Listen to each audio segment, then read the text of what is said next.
Les lampes fluorescentes industrielles bourdonnaient leur symphonie monotone habituelle tandis que Jesse Harris roulait les plans sur son bureau. Le bureau du chantier de construction était vide. À l'exception de lui, et cela depuis 3 heures, il s'était porté volontaire pour le quart d'inspection de nuit parce que le salaire était doublé et que l'anniversaire d'Emma approchait. Elle avait demandé des fournitures d'art, le genre coûteux que les vrais artistes utilisent, avait-elle dit avec ses yeux bruns sérieux qui lui rappelaient tant les siens. Il jeta un coup d'œil à son téléphone. 1h47 du matin, l'inspection s'était déroulée plus vite que prévu. Pas de problème structurel, pas de violation de code. Il pouvait rentrer chez lui 5 heures plus tôt, peut-être attraper quelques heures de sommeil avant qu'Emma ne se réveille. Elle se faufilait toujours dans leur chambre à 6h30 les samedis matins, murmurant « Papa !» jusqu'à ce qu'il feigne de se réveiller avec une surprise exagérée. Jesse verrouilla le bureau et marcha jusqu'à son camion, son souffle visible dans l'air glacial. Les hivers du Minnesota étaient brutaux, mais il avait grandi avec eux. Le charbon était honnête. Il ne prétendait pas être autre chose que ce qu'il était. Le trajet jusqu'à la maison prit 21 minutes à travers des rues vides. Sa maison en banlieue était sombre, sauf pour la lumière du Porsche que Becky laissait toujours allumée. Il était marié à Becky Malone, maintenant Becky Harris, depuis 9 ans. Ils s'étaient rencontrés lors d'une collecte de fonds pour un collège communautaire où elle faisait du bénévolat, ses cheveux auburn captant la lumière, tandis qu'elle riait à quelque chose que son ami avait dit. Elle avait été gentille alors, ou peut-être voulait-il simplement voir de la gentillesse. Jesse s'engagea dans l'allée et coupa le moteur. Quelque chose clochait. La fenêtre de la chambre d'Emma était sombre, mais ce n'était pas inhabituel. Ce qui le tracassait, c'était cette subtile anomalie dans l'air, cette sensation que quelque chose est déplacé avant même de pouvoir le nommer. Il entra dans la maison en silence, ne voulant réveiller personne. Le salon était vide, éclairé seulement par la lueur tamisée d'une lampe de table que Becky laissait allumée quand elle sortait. Il monta les escaliers et ouvrit doucement la porte d'Emma. Le lit était vide. Le pouls de Jesse s'accéléra. Il vérifia la salle de bain, puis leur chambre. Becky était là, étalée sur leur lit, encore entièrement vêtue, son téléphone serré dans une main. Il secoua son épaule. « Becky, où est Emma ?» Elle remua, plissant les yeux vers lui avec un regard flou. « Jesse, qu'est-ce que tu fais à la maison ?» Ses mots étaient légèrement pâteux. Avait-elle bu ? Où est Emma ? Elle est chez papa. Larry l'a emmenée là-bas vers 20h. Becky bâilla et se tourna. Il a dit qu'elle avait besoin d'apprendre la discipline. « Retourne te coucher !» Une glace envahit les veines de Jesse. Stuart Malone vivait à 15 minutes de là, dans une maison trop grande pour une personne et remplie de meubles antiques que les enfants n'avaient pas le droit de toucher. Emma détestait y aller. Pourquoi est-elle là à 2h du matin ? Je ne sais pas, Jesse. Demande à Larry. Il a dit que c'était important. Les yeux de Becky se fermèrent déjà. Jesse resta là 3 secondes, faisant des calculs. Quelque chose n'allait pas. Emma avait 7 ans. Elle devrait être dans son lit, pas chez son grand-père au milieu de la nuit. Il était de retour dans son camion avant que Becky puisse poser une autre question. Les rues étaient vides tandis que Jesse roulait, ses jointures blanches sur le volant. La maison de Stuart se dressait au bout d'un cul-de-sac, un monument colonial à l'argent ancien et aux rancunes encore plus anciennes. Jesse n'avait jamais aimé son beau-père, et le sentiment était réciproque. Stuart avait clairement fait comprendre dès le début que sa fille avait épousé en dessous de sa condition Jesse, le directeur de construction, avec des mains calleuses et une éducation dans une école d'État, n'était pas assez bien pour lui seul. En tournant dans la rue, ses phares balayèrent quelque chose qui fit arrêter son cœur. Emma, elle se tenait sur la pelouse devant la maison, une petite silhouette en pyjama rose, tenant un morceau de carton au-dessus de sa tête. Ses pieds étaient nus sur l'herbe couverte de neige. Jesse gara le camion en catastrophe et courut. Il traversa la pelouse en quelques secondes, soulevant Emma dans ses bras. Elle tremblait violemment, sa peau glacée, ses lèvres d'un bleu terrifiant.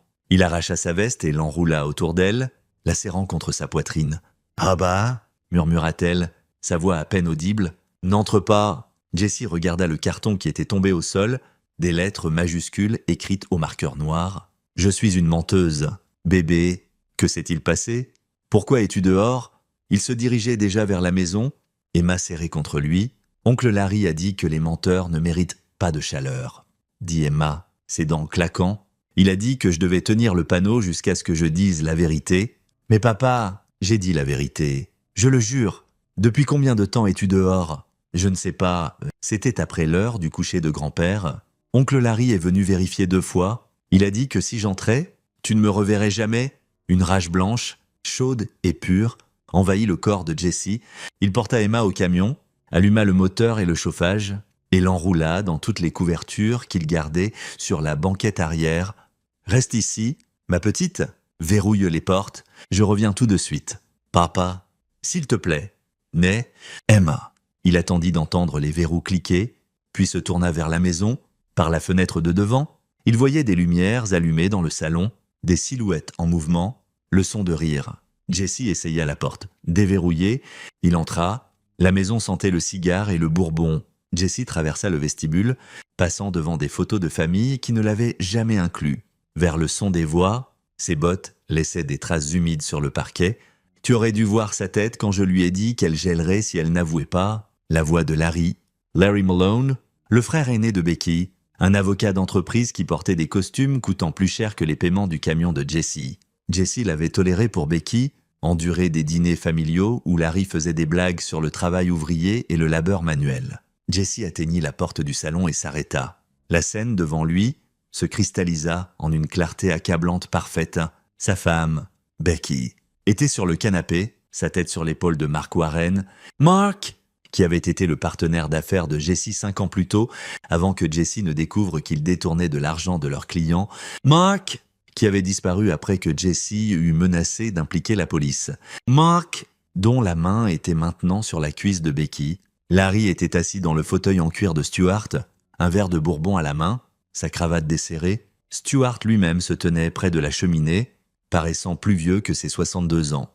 Mais ses yeux étaient vifs et sans remords. « Cette gamine a une grande bouche », disait Mark. « Essayez de dire à Jessie qu'elle nous a vus ensemble la semaine dernière.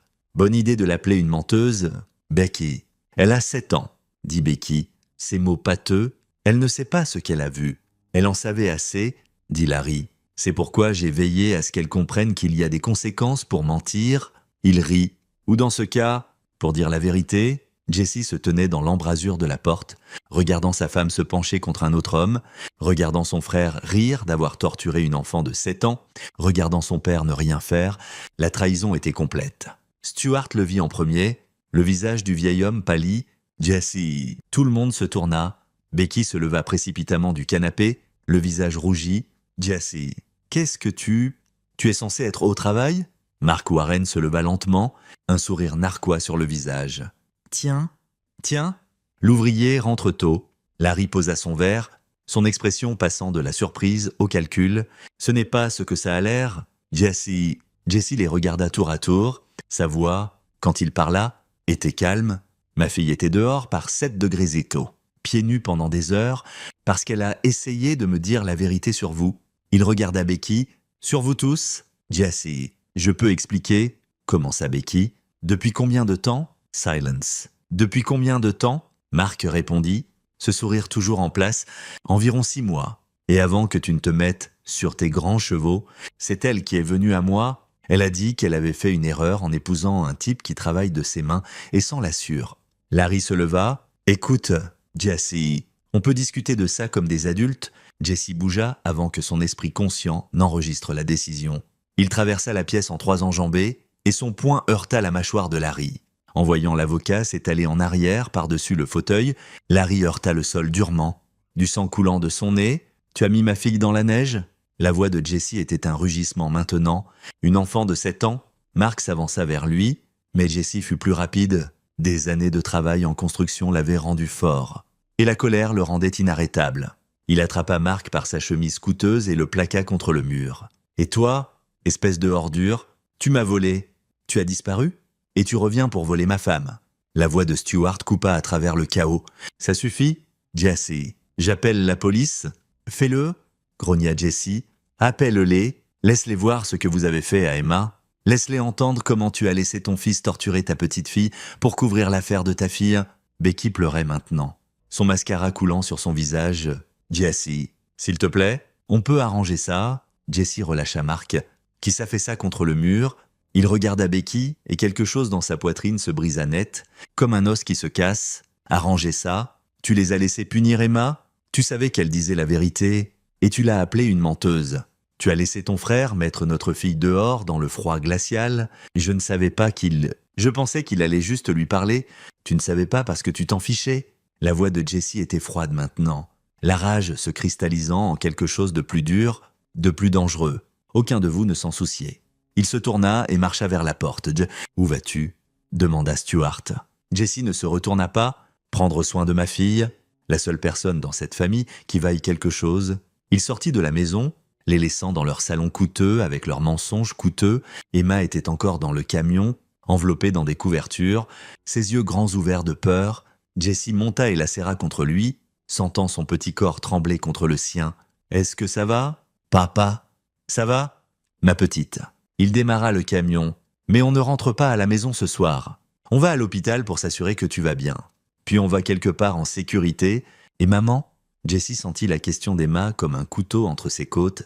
Il embrassa le sommet de sa tête. « Laisse-moi m'inquiéter de ça. D'accord. Pour l'instant, tu dois te réchauffer. » Tandis qu'il s'éloignait de la maison des Malone, l'esprit de Jessie travaillait déjà, cataloguant les preuves, planifiant les étapes suivantes.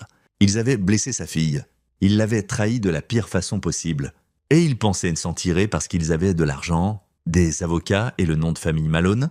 Ils se trompaient. Jesse Harris travaillait peut-être de ses mains, avait des callosités et de la sueur sous les ongles, mais il avait bâti une entreprise de construction à partir de rien.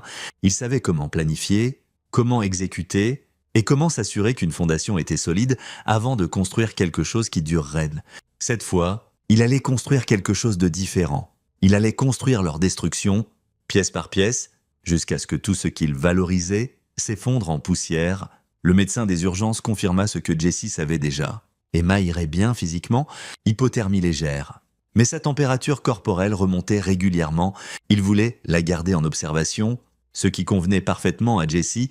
Cela lui donnait du temps pour réfléchir, planifier et passer des appels. Le premier appel fut à son avocat, Austin Riley, un jeune avocat tenace qui l'avait aidé avec ses contrats d'affaires et était devenu un ami. Austin répondit à la 3e sonnerie. Sa voix ensommeillée. « Jessie, il est 4 heures du matin. J'ai besoin que tu me rejoignes au County General maintenant et apporte un enregistreur. » La voix d'Austin s'aiguisa. « Que s'est-il passé ? Je demande la garde d'urgence et le divorce. J'ai un témoin qui a 7 ans et qui a une hypothermie légère pour avoir été laissé dehors, comme punition pour avoir dit la vérité. J'ai besoin que tout soit documenté. J'arrive dans 20 minutes. » Le deuxième appel fut à Glenn Weiss, un détective privé avec qui Jessie avait travaillé sur une affaire de fraude en construction 2 ans plus tôt. Glenn était un ancien du FBI, méthodique et impitoyable quand il s'agissait de trouver la vérité. « Glenn, c'est Jessie Harris ? J'ai besoin de toi pour un boulot. Surveillance complète, vérification de fonds, dossier financier, tout ce que tu peux trouver sur 4 personnes. » Il énuméra les noms. Becky Harris, Mark Warren, Larry Malone, Stuart Malone. J'ai besoin de preuves d'une liaison, d'irrégularité financière, tout ce qui peut être utilisé au tribunal ou ailleurs. L'argent n'est pas un problème. Dans combien de temps ? Here, donne-moi 1 semaine, je trouverai ce dont tu as besoin. Le 3e appel fut le plus dur. Jessie composa le numéro de son frère aîné, Dominic Glass. Techniquement son demi-frère, il partageait un père qui était parti quand Jessie avait 3 ans, qui vivait à Chicago et dirigeait une entreprise de construction 2 fois plus grande que celle de Jessie. Ils n'étaient pas proches, mais le sang comptait quand c'était important. « Dom, c'est Jessie. Jessie, qu'est-ce qui ne va pas ?» Jessie expliqua en phrases courtes. Dominique écouta sans interrompre, puis sa voix traversa la ligne, dure comme l'acier. « Tu as besoin d'argent ? D'aide légale ? Quoi ? J'ai besoin qu'Emma soit quelque part en sécurité pendant que je gère ça. Becky a de l'argent familial et des avocats. J'ai besoin d'agir vite et de savoir qu'Emma est à protéger. Envoie-la-moi. Mélissa voulait rencontrer sa nièce de toute façon. On la gardera en sécurité, on l'inscrira à l'école ici si nécessaire. Et Jessie, quoi que tu aies besoin pour enterrer ces gens, appelle-moi. » Au moment où Austin arriva, Jessie avait passé 2 autres appels et un plan se formait. Il n'était pas complet, mais les fondations étaient là. Austin regarda Emma dormant dans le lit d'hôpital, le dossier médical documentant son état, et sa mâchoire se serra. Ils l'ont vraiment mise dehors pendant des heures. Son oncle l'a menacée, a dit que si elle entrait, elle ne me reverrait jamais. La plume d'Austin glissa sur son bloc-notes en traits rapides et furieux. On obtient une ordonnance de restriction aujourd'hui, audience de garde d'urgence lundi. Et Jessie, on va les détruire. dit Jessie calmement, regardant sa fille. Moi, toi, assure-toi juste que c'est assez légal pour que je garde Emma. Austin l'étudia un moment. Qu'est-ce que tu planifies? Rien qui te concerne? En tant que mon avocat, tu es mieux sans savoir? Jessie. Austin, ils ont mis ma fille de 7 ans dans la neige, pieds nus, au milieu de la nuit. Ils ont torturé une enfant pour couvrir une liaison. Tu veux vraiment savoir ce que je planifie? Austin referma son bloc-notes. Non, je suppose que non. Mais quoi que ce soit, assure-toi que ça ne puisse pas être retracé jusqu'à toi. C'est le plan. Au cours des 3 jours suivants, Jessie agit avec la précision qu'il utilisait sur ses projets de construction. Emma partit à Chicago avec Dominique et sa femme Melissa, excitée par des vacances, pour rencontrer sa tante, son oncle et ses cousins. Jessie lui dit que c'était temporaire, juste jusqu'à ce que des affaires d'adultes soient réglées. Elle l'avait serré fort à l'aéroport et murmurait « Je t'aime, papa, je suis désolée d'avoir dit « N'excuse jamais de dire la vérité », avait dit Jessie, la serrant contre lui. « Jamais. Tu as fait ce qu'il fallait et je suis fier de toi. » L'audience de garde d'urgence était prévue pour lundi. Austin déposa les documents documentant l'hypothermie d'Emma, les dossiers hospitaliers et la déclaration assermentée de Jessie sur le fait de l'avoir trouvée dehors. Il déposa aussi pour le divorce et une ordonnance de restriction contre Becky, Larry et Stuart. La réponse de Becky arriva par son avocat dimanche soir, une contre-poursuite affirmant que Jessie avait agressé Larry et Mark, demandant la garde complète d'Emma et alléguant que Jessie était un père inapte qui travaillait des heures excessives et négligeait son enfant. Jessie lut les documents dans sa maison vide et sourit. Il pensait pouvoir le déjouer avec des avocats et de l'argent. Il ne comprenait pas qu'il ne prévoyait pas de les combattre au tribunal. Du moins pas seulement au tribunal.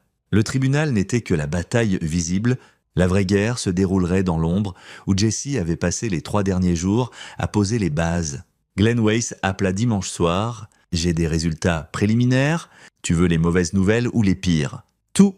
Mark Warren vit dans un appartement au centre de Minneapolis depuis 3 mois. Le bail est sous une LLC, mais je l'ai retracé jusqu'à Stuart Malone. Il le finance. Warren n'a pas de revenus visibles. Pas de boulot, mais il conduit une nouvelle BMW et dépense de l'argent comme s'il en avait plein. Je parie que Stuart le subventionne. Continue. Larry Malone a un problème de jeu. Pas de connaissances publiques, mais il est endetté pour environ 40 000 $ sur des sites de paris offshore. Il fait des paiements, mais il est tendu. Son cabinet d'avocats ne le sait pas encore, mais ils le sauront bientôt. J'ai une source dans leur département comptable. Et Becky, ta femme a transféré de l'argent au compte LLC de Mark. De petites sommes, à intervalles réguliers, commencées il y a environ 6 mois. Comme Warren l'a dit, elle utilise des fonds du compte joint. Jessie absorba cela. Sa femme avait volé de leurs finances partagées pour soutenir son amant. Et Stuart, c'est là que ça devient intéressant. Stuart Malone a des problèmes d'argent, des gros. Il a pris une 2e hypothèque sur sa maison il y a 8 mois. Ses investissements ont pris un coup et il a vendu des actifs. Cette mansion coloniale où il vit, elle est hypothéquée jusqu'au plafond. L'argent de la famille Malone. La plupart est parti. Jessie s'adossa à sa chaise. L'image devenait plus claire. Il finance Mark pour garder Becky heureuse. Mais pourquoi Stuart subventionnerait-il la liaison de sa fille? Je travaille là-dessus. Donne-moi quelques jours de plus. Mais Jessie, quoi que tu planifies, ces gens sont désespérés. Les gens désespérés font des choses stupides. Je compte là-dessus. Après avoir raccroché avec Glenn, Jessie s'assit dans le salon qui s'assombrissait de la maison qu'il avait achetée pour sa famille, pensant que Becky l'avait épousée 9 ans plus tôt quand l'argent des Malone était encore solide. Elle avait semblé assez contente, même heureuse parfois. Qu'est-ce qui avait changé? Son téléphone vibra, un texto d'un numéro inconnu. On doit parler. Rencontre-moi au Rosedale Coffee demain. Desire. Viens seul. Jay. Jessie fixa le message. Jay. Le seul Jay auquel il pouvait penser était Jenny Harvey, la sœur cadette de Becky. Il répondit « Comment as-tu mon numéro ? Ton avocat l'a donné à la secrétaire d'Austin. Je lui ai dit que j'étais de la famille. S'il te plaît, Jessie, il y a des choses que tu dois savoir sur ce qui se passe. Des choses qu'Emma ne sait pas, des choses que personne ne sait. » Jessie réfléchit. Jenny avait toujours été différente du reste des Malone. Plus calme, moins impressionnée par l'argent et le statut. Elle travaillait comme infirmière et vivait dans un appartement modeste, refusant les offres de Stuart de l'installer correctement aux rassemblements familiaux. Elle était généralement la seule à parler à Jessie comme à une personne plutôt qu'à un serviteur. J'y serai. Demain était lundi. L'audience de garde était à 14 heures. Il aurait le temps de rencontrer Jenny, d'évaluer si c'était un autre piège ou potentiellement une alliée, puis de se rendre au tribunal. Jessie regarda autour de la maison vide. Becky n'avait pas essayé de rentrer. Elle restait chez Stuart. Selon Austin, probablement en train de planifier une stratégie avec ses avocats, en tordant le récit pour faire de Jessie le méchant. Il pouvait être essayé, mais Jessie avait passé 9 ans à construire des choses, à apprendre à voir les faiblesses structurelles, à comprendre comment abattre quelque chose en toute sécurité et complètement. Cela ne serait pas différent. Il avait juste besoin de trouver les bons points de pression. Son téléphone sonna. Dominic. « Comment va Emma ?» demanda Jessie immédiatement. « Elle va super. Mélissa l'a emmené faire du shopping aujourd'hui. Lui a acheté des vêtements d'hiver. Elle s'adapte bien. Mais toi, quand vas-tu lui dire pour le divorce ? Quand j'aurai la garde sécurisée, je ne veux pas qu'elle s'inquiète. Jessie, je connais ce ton dans ta voix. Quoi que tu planifies, je ne planifie rien d'illégal. Je n'ai pas dit illégal. J'ai dit quoi que tu planifies. Ces gens ont blessé ton enfant. Je comprends, mais ne jette pas ta vie pour la vengeance. Je ne jette rien, dit Jessie calmement. Je reprends ce qui est à moi, ma fille, ma dignité, ma vie. Dominique resta silencieux un moment. D'accord, mais souviens-toi, Emma a besoin de son père. Ne fais rien qui pourrait t'éloigner d'elle. Après avoir raccroché, Jessie s'assit dans l'obscurité, pensant à la vengeance et à la justice, et à la fine ligne entre elles. Il n'était pas intéressé par la vengeance pour elle-même. Il était intéressé par le fait de s'assurer que les gens qui avaient blessé Emma affrontent des conséquences, de vraies conséquences. Pas juste une tape sur les doigts du tribunal familial, et si ces conséquences les détruisaient au passage. Eh bien, c'était juste une bonne construction. On ne pouvait pas construire quelque chose de nouveau sans démolir ce qui était irrécupérable. Rosedale Coffee était un petit café dans un centre commercial, le genre d'endroit qui servait du vrai café au lieu de dessert déguisé en boisson. Jessie arriva 10 minutes en avance et prit une table au fond où il pouvait voir l'entrée. Jenny Harvey arriva exactement à 10 heures. Paraissant nerveuse, elle avait 31 ans, 3 ans de moins que Becky, avec des cheveux plus foncés et les traits italiens de leur mère plutôt que les Irlandais de Stuart. Elle portait une tenue médicale sous son manteau, probablement venant ou allant à un quart à l'hôpital. Elle s'assit en face de lui. « Merci d'être venu. Tu as dit qu'il y a des choses que je dois savoir ?» Jenny regarda ses mains. « J'aurais dû te le dire avant. Je voulais, mais j'avais peur. Peur de papa, peur de Larry, peur d'être coupée de la famille. Mais après ce qui est arrivé à Emma, elle leva les yeux et ils étaient brillants de larmes non versées. « Je suis tellement désolée, Jessie. J'aurais dû la protéger. Qu'est-ce que tu sais, Jenny ?» Becky et Mark m'ont commencé la liaison il y a environ 8 mois. Je l'ai découvert par accident. Je les ai vus ensemble dans un restaurant quand Becky t'avait dit qu'elle était à une conférence de travail. Je l'ai confrontée et elle m'a tout raconté. Elle a dit qu'elle avait fait une erreur en t'épousant, qu'elle voulait plus de la vie que d'être la femme d'un directeur de construction. Jessie garda un visage neutre. « Continue. Papa savait. Il l'encourageait même. En fait, Mark est revenu dans le tableau l'année dernière. Il a contacté Becky, a dit qu'il avait fait fortune et voulait se racheter. Papa a vu une opportunité. Quel genre d'opportunité ? Jenny inspira. Papa est ruiné, Jessie. Complètement ruiné. Il vit sur crédit et argent emprunté depuis 2 ans. Les factures médicales de maman avant sa mort ont effacé la plupart de leurs économies.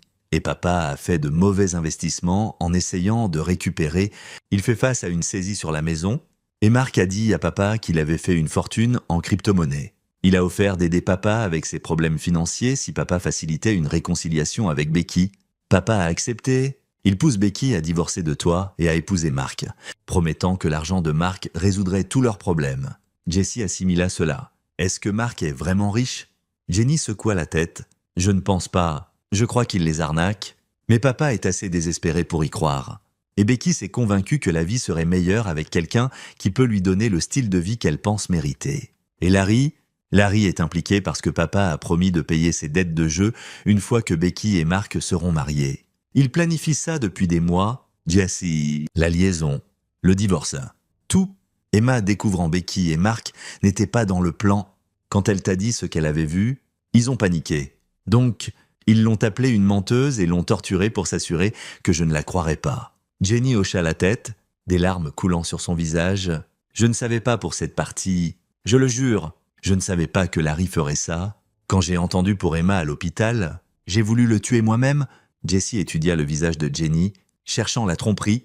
Il ne vit que de la culpabilité et une détresse genuine. Pourquoi me dis-tu ça maintenant? Parce qu'Emma mérite mieux, parce que tu mérites de savoir la vérité. Et parce que elle hésita, parce que je peux t'aider, j'ai accès à la maison de papa. Je sais où il garde ses dossiers financiers, ses mots de passe d'ordinateur, tout.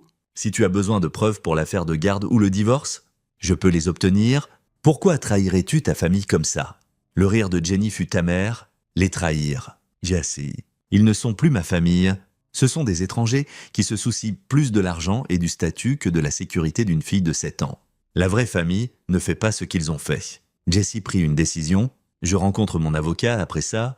Peux-tu venir avec moi? Si tu es sérieuse pour aider, j'ai besoin que tu fasses une déclaration officielle. Je le ferai.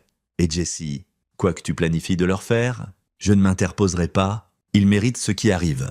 Alors qu'ils quittaient le café ensemble, Jesse sentit le plan se cristalliser davantage. Il avait des alliés maintenant, Austin, Glenn, Dominic. Et Jenny, il avait des informations, il avait de la motivation.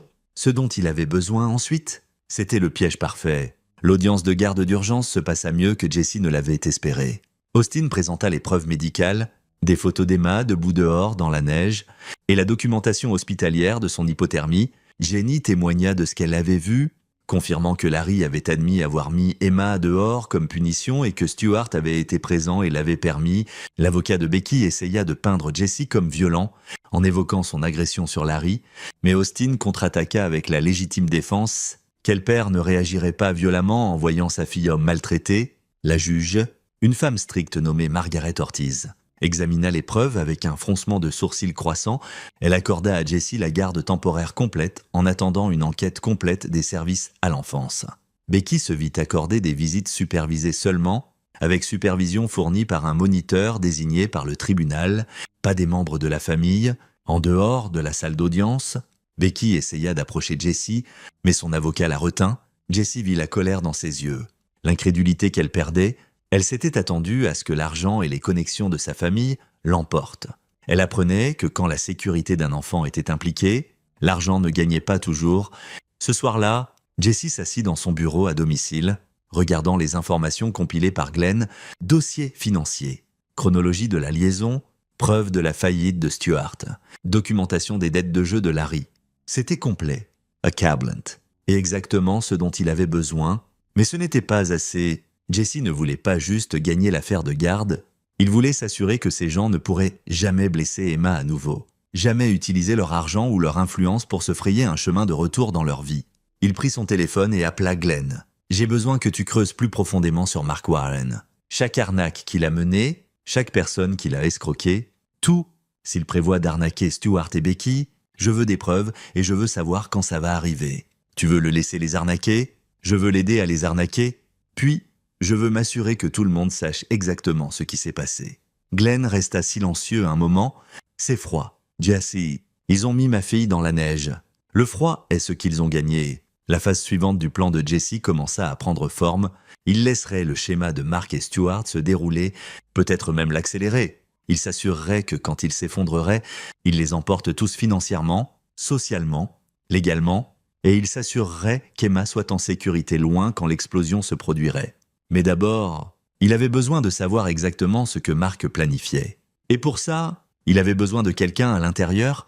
Il prit son téléphone et appela Jenny. « À quel point es-tu bonne pour jouer un rôle?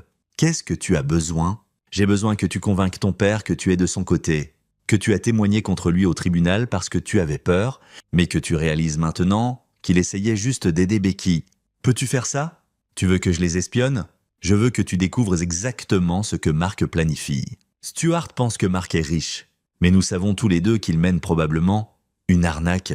J'ai besoin de savoir quel genre d'arnaque, quand ça arrive, et combien d'argent est impliqué. Peux-tu faire ça? » Jenny resta silencieuse un long moment. « Oui, je peux faire ça. Mais Jesse, quand ce sera fini? Je ne veux plus rien avoir à faire avec eux. Quand ce sera fini, tu n'auras pas à... » Jesse raccrocha et regarda le tableau qu'il avait créé sur le mur de son bureau. Photos, Chronologia, Connections. Ça ressemblait à quelque chose d'un thriller policier. Mais c'était juste une bonne planification, gestion de projets de construction appliqués à la destruction au lieu de la construction. Il avait passé sa carrière à apprendre comment construire des choses qui durent. Maintenant, Il allait construire un piège si parfait que quand il se refermerait, les Malone et Mark Warren ne perdraient pas seulement, ils seraient détruits si complètement qu'ils ne pourraient jamais se relever. Et le meilleur, ils allaient le construire eux-mêmes, pièce par pièce, en pensant qu'ils construisaient leur propre salut. Jesse Harris travaillait peut-être de ses mains, mais son esprit était assez aiguisé pour voir 3 coups à l'avance. Et là, il pouvait voir jusqu'à l'échec et mat. 2 semaines passèrent. Emma resta à Chicago avec Dominique.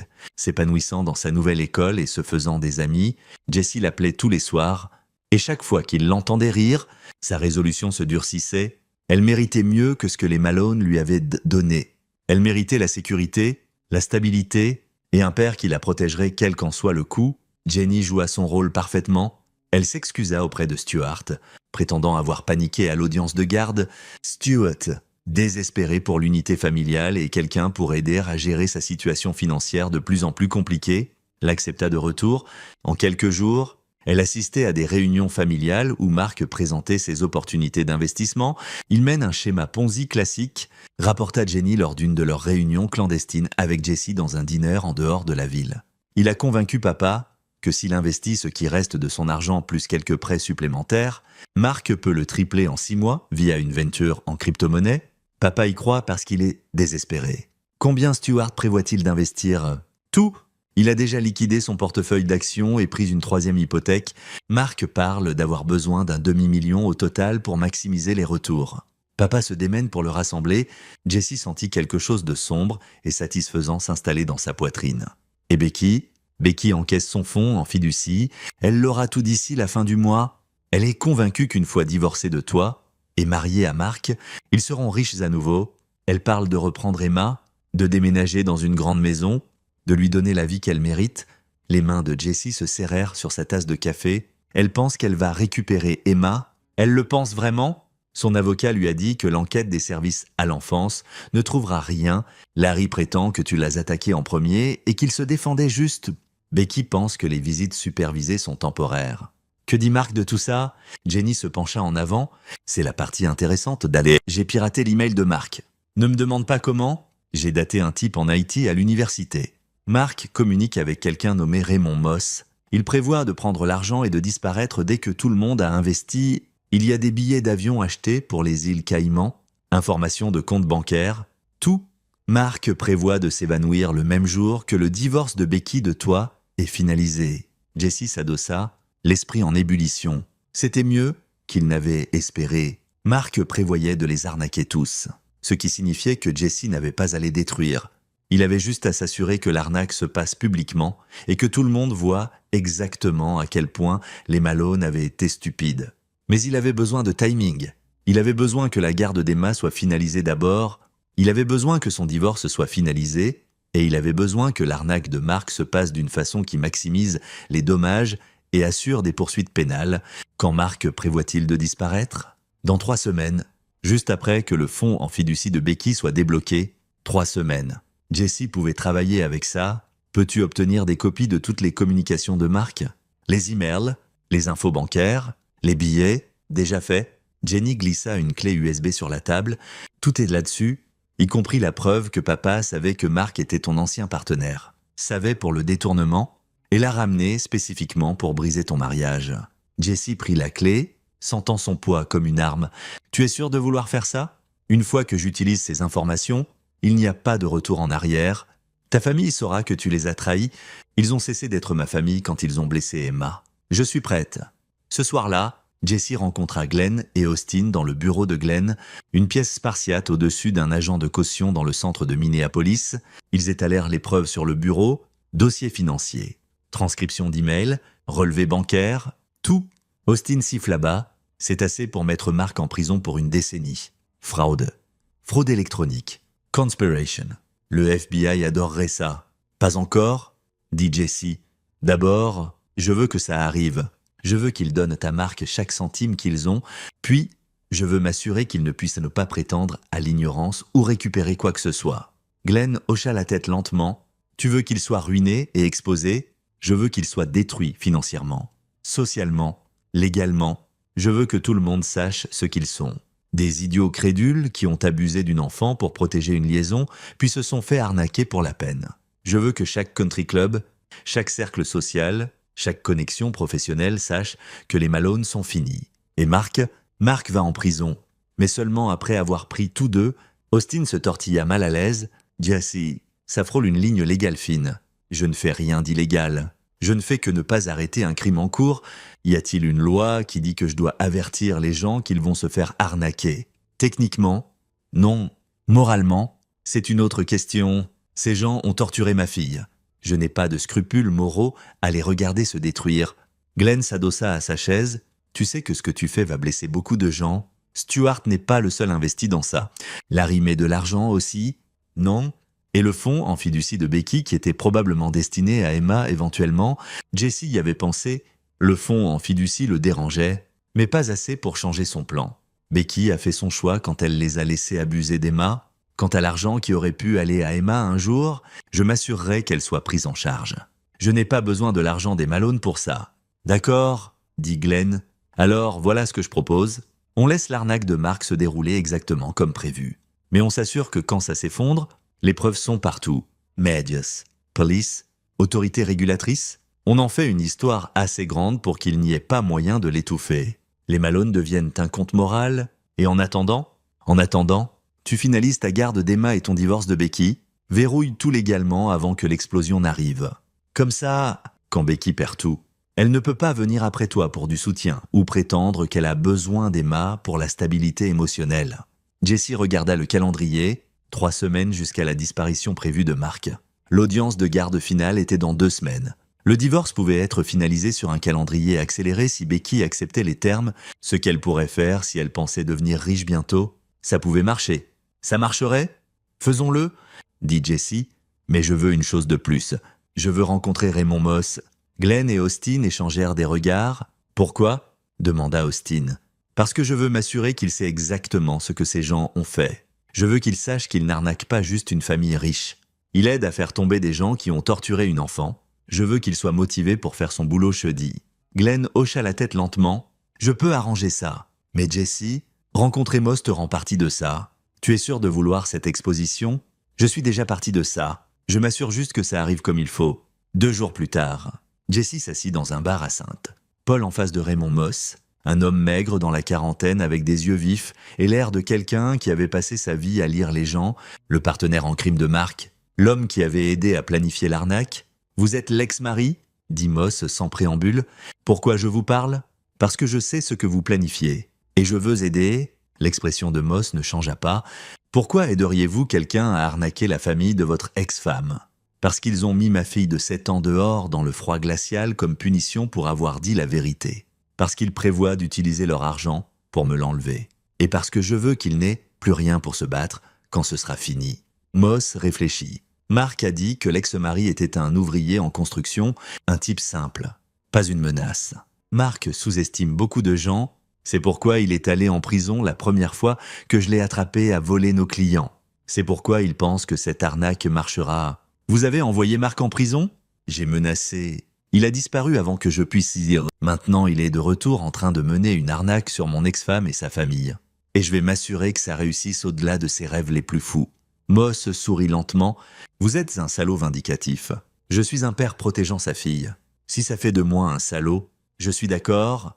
Ils parlèrent pendant 1 heure. Jesse montra à Moss la preuve de ce que les Malone avaient fait à Emma, les dossiers hospitaliers, les photos, le témoignage d'Emma. Il expliqua toute la situation, la liaison, la couverture, l'abus. À la fin, l'expression de Moss s'était durcie. J'ai arnaqué beaucoup de gens, dit Moss.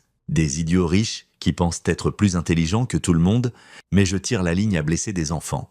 Ce qu'ils ont fait à votre fille. Il secoua la tête. Ouais, je m'assurerai que ça fasse mal. Je ne veux pas que vous changiez le plan. Exécutez-le parfaitement. Prenez chaque centime qu'ils ont. Rendez-le public. Assurez-vous qu'ils ne puissent pas se cacher ou prétendre être des victimes. Faites-en des exemples. Qu'est-ce que vous y gagnez? La paix d'esprit et la garde de ma fille, sans qu'ils aient les ressources pour me combattre. Moss tendit la main. Marchez. Mais si ça tourne mal, et qu'on se fait attraper, je ne vous ai jamais rencontré? D'accord. Ils se serrèrent la main, 2 hommes avec des motivations très différentes, travaillant vers le même but. Jesse quitta le bar, se sentant plus léger qu'il ne l'avait été depuis des semaines. Le piège était tendu. Tout ce qu'il avait à faire maintenant était d'attendre que les Malone marchent dedans.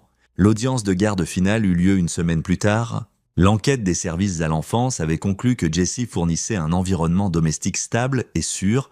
Les visites supervisées de Becky s'étaient de mal passées. Emma était renfermée et anxieuse autour de sa mère, et le moniteur du tribunal nota que Becky passait la plupart des visites sur son téléphone ou à se plaindre de la supervision.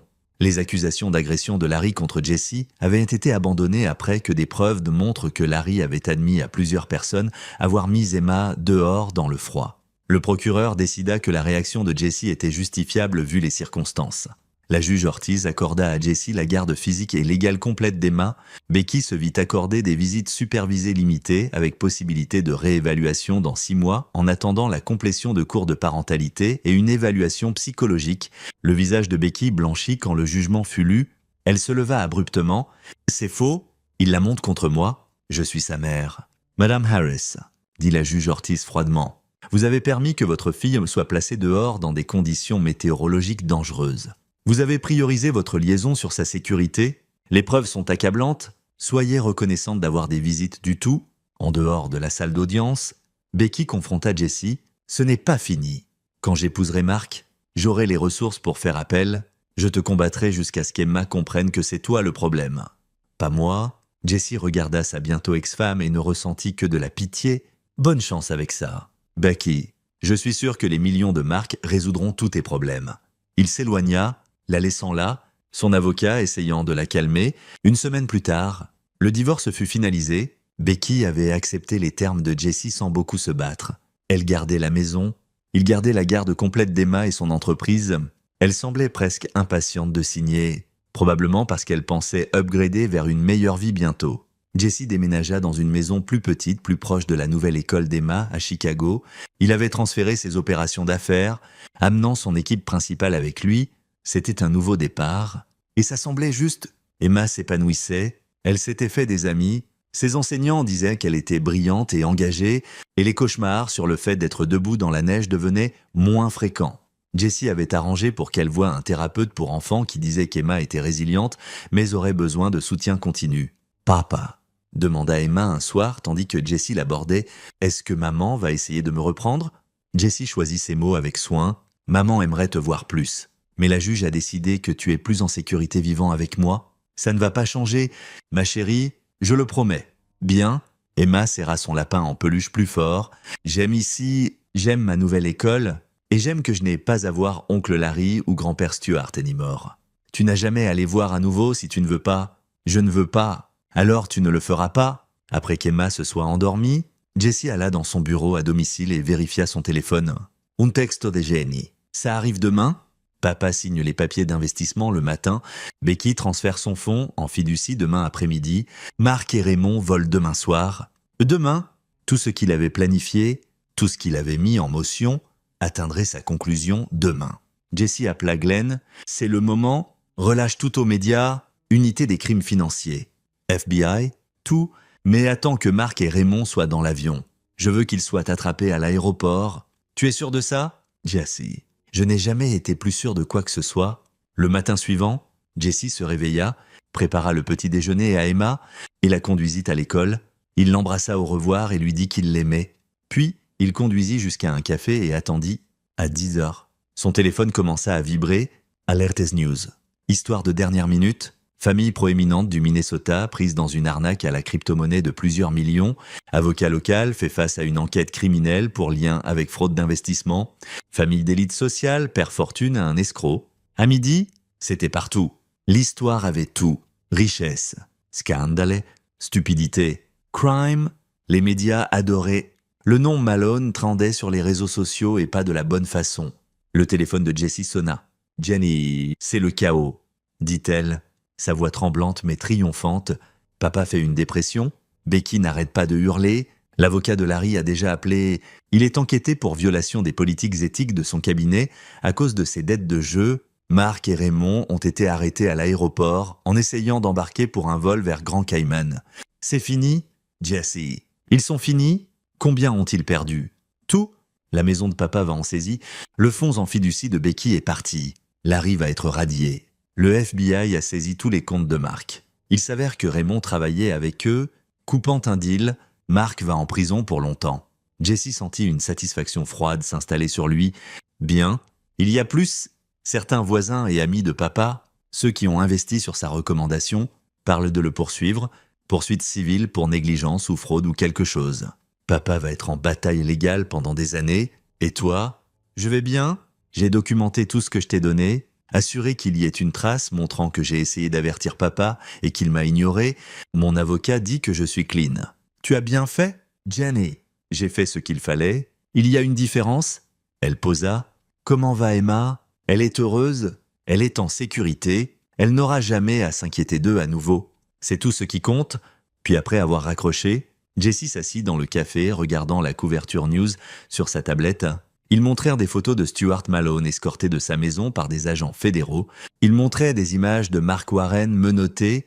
Ils montrèrent des interviews avec des experts de financiers expliquant comment l'arnaque fonctionnait et comment les victimes auraient dû la voir venir. Les Malone étaient une blague maintenant. Un compte moral, tout ce qu'ils valorisaient, leur nom, leur statut, leur argent était parti. Jesse pensa à la vengeance et à la justice. Et s'il y avait vraiment une différence quand le résultat était le même? Il pensa à Emma en sécurité dans sa classe, apprenant et riant et étant une enfant sans peur. Il pensa au regard sur le visage de Larry quand il avait trouvé Emma dehors dans le froid, le sourire narquois sur le visage de Mark quand il avait admis la liaison, le rejet casual de Becky de la souffrance de sa fille. Ils avaient blessé son enfant. Il pensait pouvoir s'en tirer parce qu'ils avaient de l'argent et des avocats et le nom Malone. Ils se trompaient. Jesse avait construit le piège parfait et ils y étaient entrés volontairement, avidement, stupidement. Et maintenant, il n'avait plus rien que des problèmes légaux et des réputations ruinées. Son téléphone sonna à nouveau. « Dominic, j'ai vu les news. C'était toi, n'est-ce pas? Je ne sais pas de quoi tu parles. Jesse, ils disent que le FBI a eu un type anonyme avec des preuves détaillées. Dossiers financiers, emails, tout. C'était toi? Impossible à prouver. » Dominique rit. « Tu es un salaud effrayant quand quelqu'un blesse ton enfant? Je suis un père. Je fais ce qui doit être fait. » « Ouais, tu le fais. » La voix de Dominique s'adoucit. « Emma demande quand tu rentres. Elle t'a fait un dessin à l'école aujourd'hui. J'y serai dans 1 heure. Dis-lui qu'on prendra une glace pour célébrer. » « Célébrer quoi? Un nouveau début. » Jesse paya son café et sortit dans l'après-midi froid du Minnesota. Le soleil brillait et l'air était propre et vif. Il monta dans son camion et commença le trajet de retour à Chicago, de retour à Emma, de retour à sa nouvelle vie. Derrière lui, l'empire de la famille Malone s'effondrait en poussière. Leur argent était parti, leur réputation détruite. Leurs problèmes légaux ne faisaient que commencer. Mark Warren faisait face à une peine de prison fédérale. Larry Malone était radié. Stuart Malone perdait sa maison et faisait face à des poursuites civiles d'investisseurs en colère. Becky Harris était sans le sou et seule. Ses rêves d'un style de vie riche brisés. Et Emma était en sécurité. Jesse Harris, l'ouvrier en construction avec des mains calleuses et une éducation d'école d'État, avait affronté une famille riche avec des avocats et des connexions et les avait détruits si complètement qu'il ne se relèverait jamais. Il l'avait fait méthodiquement, soigneusement, parfaitement, comme construire une structure destinée à durer. Celle-ci durerait pour toujours. Les Malone seraient un conte moral pendant des années, une histoire sur l'avidité et la stupidité et les conséquences de blesser l'enfant de la mauvaise personne. Jesse sourit en conduisant, pensant au dessin d'Emma qui l'attendait à la maison, à la glace qu'ils partageraient, à la vie qu'ils construiraient ensemble. Il avait construit beaucoup de choses dans sa carrière, des maisons, des bureaux, des écoles, mais ça, la sécurité d'Emma, son bonheur, son avenir libre, des gens qu'il avait blessés, c'était la meilleure chose qu'il ait jamais construite. Et elle tiendrait pour toujours. C'est ici que notre histoire se termine. Partagez vos pensées dans la section des commentaires.